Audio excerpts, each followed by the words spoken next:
Que le Seigneur puisse tous vous bénir. Une fois de plus ici, au niveau de la méditation, de pouvoir lire la parole du Seigneur, de méditer en sa parole, pour glorifier notre Dieu, pour apprendre la doctrine, pour apprendre le chemin du Seigneur. Donc nous sommes très heureux grâce à tout cela. J'espère que le Seigneur puisse être avec chacun d'entre vous, que le Seigneur puisse vous bénir et que le Seigneur puisse écouter vos prières, vos cris, vos besoins, toutes vos nécessités, que le Seigneur soit en train d'agir, en train de réaliser des prodiges et des miracles au milieu de chacun d'entre vous. Je reçois des lettres où les personnes me rendent témoignage que le Seigneur les a guéris et les a bénis. De cette façon, avec la distance, les personnes me demandent beaucoup de prières et avec la distance, le Seigneur réalise beaucoup de miracles. Et ça, c'est merveilleux que Dieu est en train de nous regarder et de nous écouter. Aujourd'hui, comme toutes les autres fois, nous serons en train de méditer en la parole du Seigneur. Mais je vais relever ici le témoignage que le Père, notre Dieu, a réalisé à travers de son Fils, notre Seigneur Jésus-Christ, lorsqu'il allait venir sur la terre et lorsqu'il était sur la terre en train de prêcher son évangile, le royaume des cieux. Tout d'abord, nous allons lire dans Ésaïe 42, du verset 1 au 4.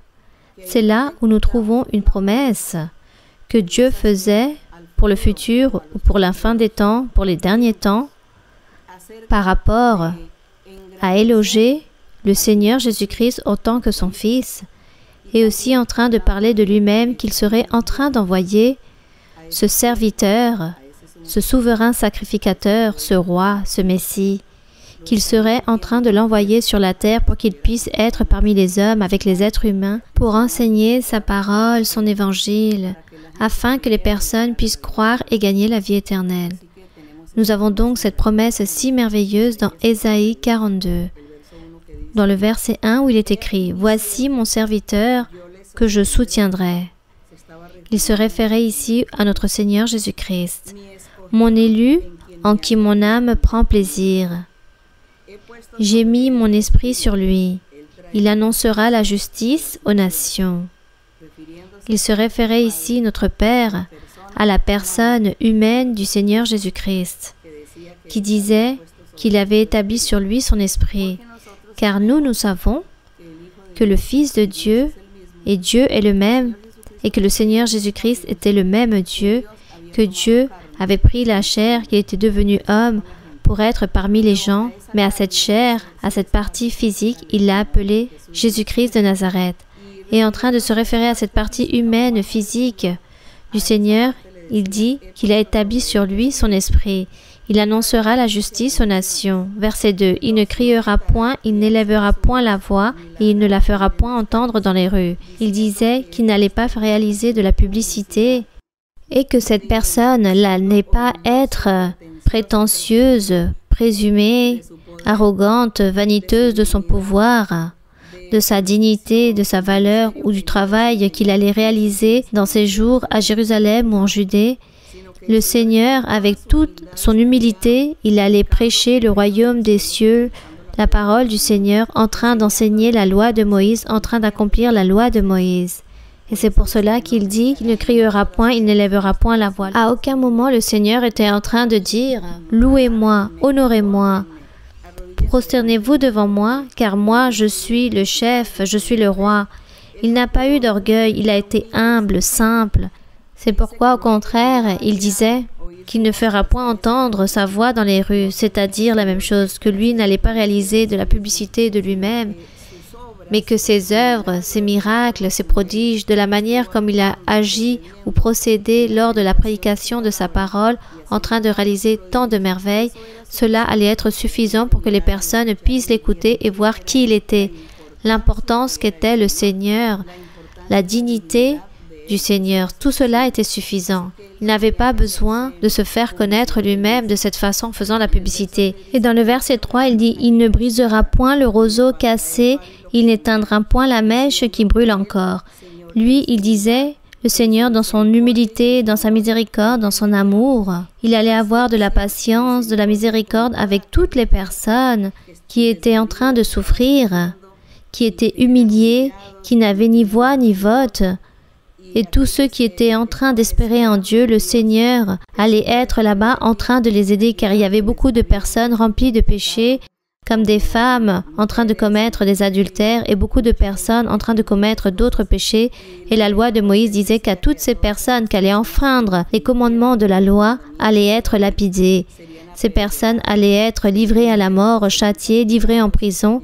Et le Seigneur Jésus-Christ disait, ce qu'il a fait, c'est enseigner aux personnes de ne plus pécher et qu'il allait leur donner des conseils, des orientations afin que ces personnes puissent changer.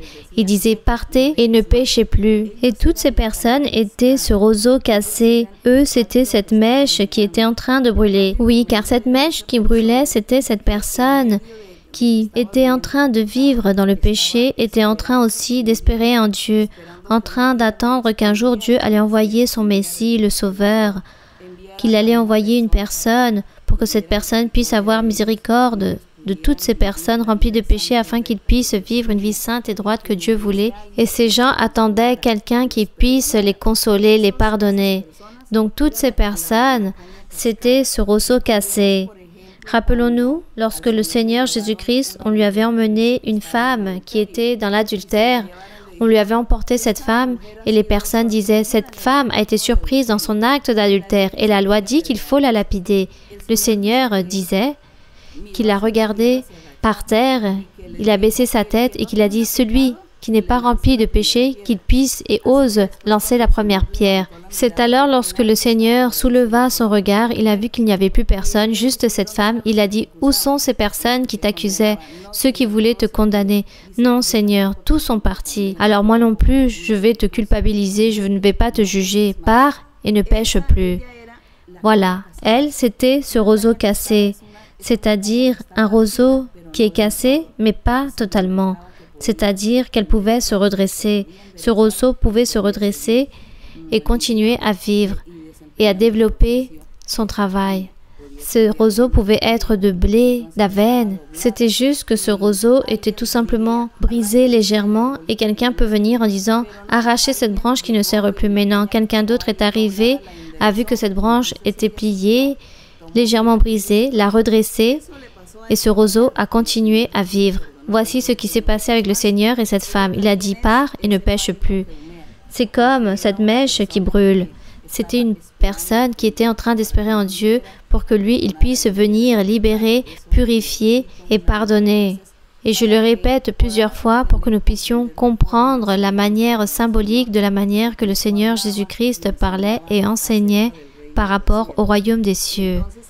Donc ici, dans le verset 3, il dit que ça, c'était le travail de ce grand serviteur, notre Père, allait faire durant les derniers jours et que lui, il allait avoir la miséricorde de toutes ces personnes et qu'il dit qu'à travers la vérité, il serait en train d'annoncer la justice aux personnes, qu'il allait être juste, droit, car à l'époque, les gouverneurs, les chefs de la loi étaient très humiliants et abusaient des personnes ou les jugeaient, les condamnaient, tandis que eux aussi étaient en train de pécher, en train de réaliser la méchanceté, en train d'enfreindre la loi.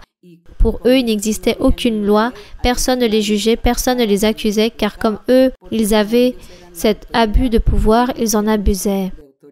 C'est pourquoi le Seigneur Jésus-Christ est venu pour annoncer la justice et enseigner la droiture. Cela faisait partie de la prédication du royaume des cieux.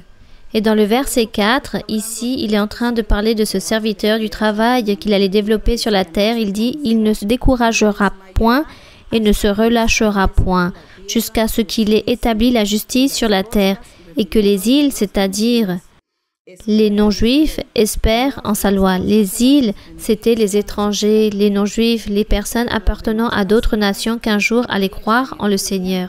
Et eux aussi allaient recevoir la miséricorde du Seigneur, la bénédiction du Seigneur, son pardon.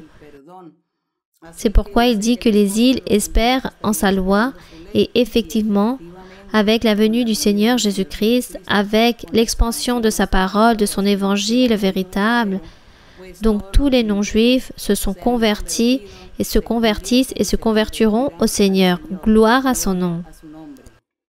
Nous allons maintenant lire dans Luc, dans le chapitre 9 de Luc.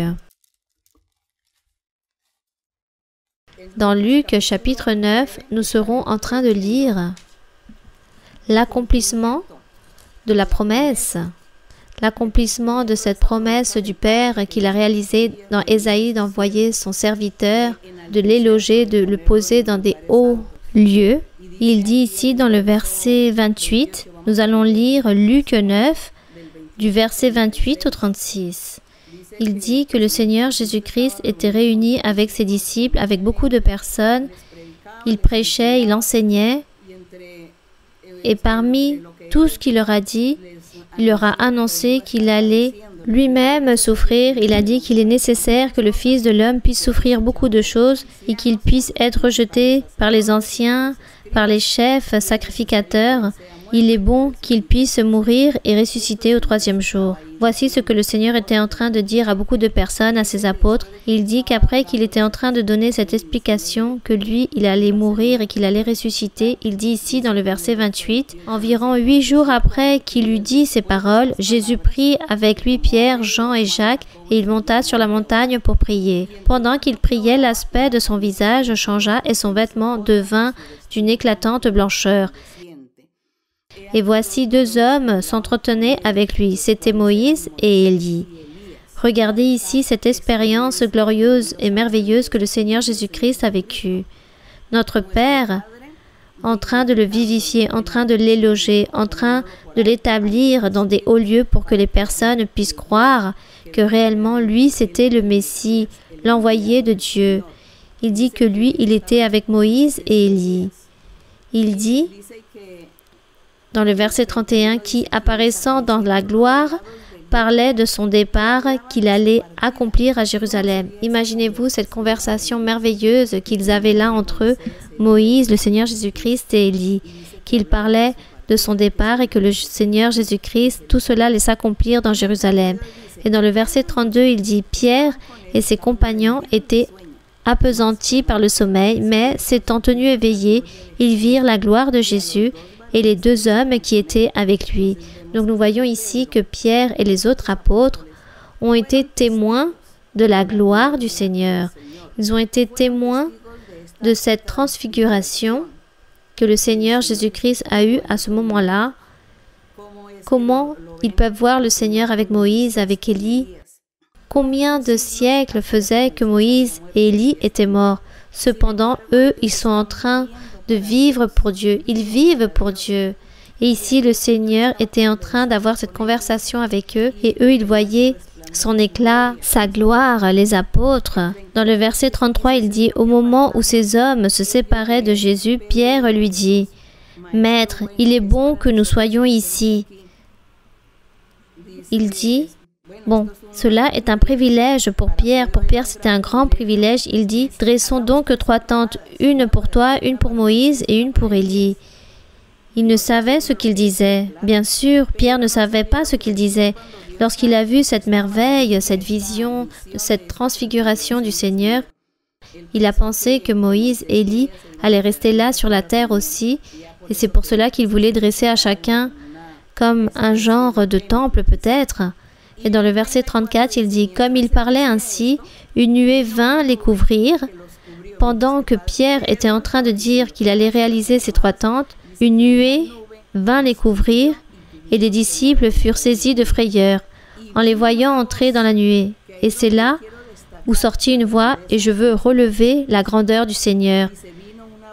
Et de la nuée sortit une voix qui dit, « Celui-ci est mon Fils élu, écoutez-le. » Et nous, dans le verset de Ésaïe 42:1, nous avons lu que notre Seigneur a dit qu'il allait envoyer son serviteur. Il dit, lui, il sera mon Fils aimé dans lequel je prendrai plaisir et je l'enverrai pour qu'il puisse prêcher, pour qu'il puisse enseigner avec humilité, avec simpleté. Et lui, il sera élevé. Ainsi, cela s'accomplit, car ici était en train de s'accomplir cette grandeur du Seigneur Jésus-Christ, était en train de s'accomplir ces promesses que le Seigneur avait faites à travers Ésaïe par rapport au Seigneur Jésus-Christ. Car le même Père ainsi que ses compagnons ont pu voir cette merveille. Ils ont vu ce prodige. et ils ont pu écouter la voix qui descendait du ciel depuis cette nuée lorsque Dieu disait « Celui-ci est mon fils élu, écoutez-le. » Juste lui, il n'y aura aucun autre. Ce sera ce seul chemin qui mènera à la vie éternelle. Lui, c'est le seul. Le chemin n'a pas montré un autre être, il n'a pas parlé d'un autre personnage. Il a juste parlé de Jésus-Christ de Nazareth. Donc toutes les Écritures, depuis Moïse, prophète, psaume, toutes les Écritures, on parle toujours du Seigneur Jésus-Christ.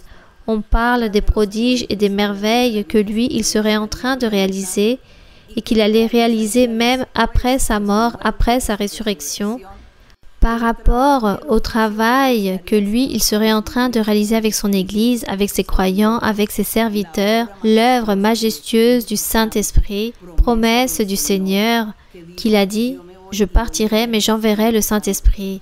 Et nous voyons réellement le Saint-Esprit aujourd'hui dans nos vies en train de se manifester avec ses dons merveilleux. Alors, nous croyons en le Seigneur Jésus-Christ comme ce Messie, comme ce Sauveur, comme ce Roi, que Dieu a envoyé sur terre au monde pour pouvoir sauver les âmes, pour pouvoir emporter les personnes à la vie éternelle. Et de nouveau, je répète, lui, c'est le serviteur de Dieu, c'est le seul chemin. C'est à lui que nous devons écouter. Il n'existe aucun autre personnage, aucune personne, aucun livre qui puisse nous donner la foi que ça, c'est la vérité de Dieu. Juste la Bible, Jésus-Christ et sa manifestation spirituelle.